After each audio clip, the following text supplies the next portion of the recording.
Photo ఏమో గానీ కింద పడితే దాని ఫోటో గోడ మీదకి ఎక్కుతుంది.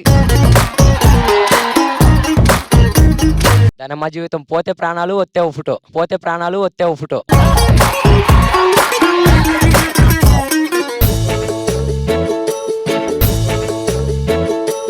నా బాయ్ ఫ్రెండ్ కన్నా అదే బాగుంది. బాయ్ ఫ్రెండ్ అని చెప్తున్నావు, కనీసం జాలి కూడా లేదా వాడి మీద? చచ్చిపోతాడు వాడు. మన తెలియదే ఉందన్న, 2 గాడిదలు ముద్దు పెట్టుకుంటున్నాయి అంతే.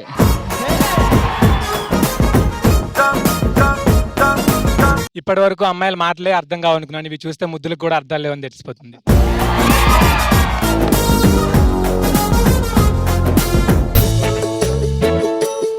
ఎదవ ఉన్నోడు చెడిందే కాక లేని కూడా చెడగొడుతున్నాడు. భార్య బాధితులందరికీ బ్రాండ్ అంబాసిడర్ వాడు.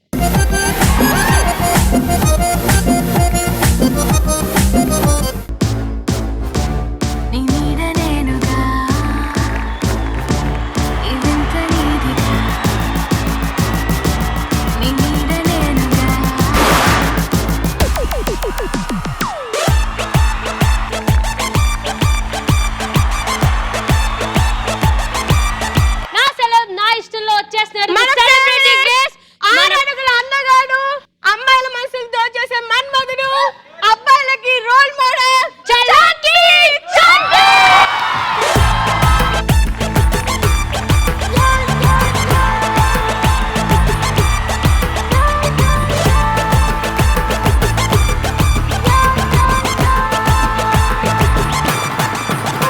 అశ్విన్ బాబు గారండి మాట్లాడుతానండి. అశ్విన్ గారు నన్ను గుర్తుపట్టారా? నేనండి అశ్విన్ గారు. ఎవరండి? మీరు చదువుకున్న రోజుల్లో మీరు నా వెనకాల పడ్డారండి. నేను చివరాఖరికి రాఖీ కట్టాలని గుర్తుందా అండి? అశ్విన్ గారు మన సీసీఎల్ లో చూసానండి, అద్దరు కొట్టేశారుగా. అవునా? అశ్విన్ గారు మీరు మాట్లాడలేదండి, నేను ఏడుస్తానండి. ఇంతకీ అశ్విన్ అనుకుంటా. మీరేనండి, నాకు మీరు కళ్ళు మూస్తే గుర్తొస్తున్నారు అశ్విన్ గారు.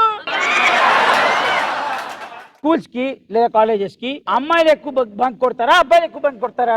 ఏ లే బాబు, అబ్బాయిలు ఎక్కువ బంక్ కొడతారు. అంత ఫ్రీడమ్ అమ్మాయిలకి ఎక్కడి నుంచి వస్తుంది? కాదు, మనం కొంచెం సినిమాలు చూసి నాలెడ్జ్ పెంచుకుంటాం. అమ్మాయిలు మేకప్ చేసుకోవడానికి బంక్ కొడతారు. బంక్ కొడుతున్నా గానీ ఇంటికి వచ్చాక అమ్మా నేను ఈ రోజు పెట్రోల్ బంక్ కి వెళ్ళా అని చెప్పుద్ది మా అమ్మాయి.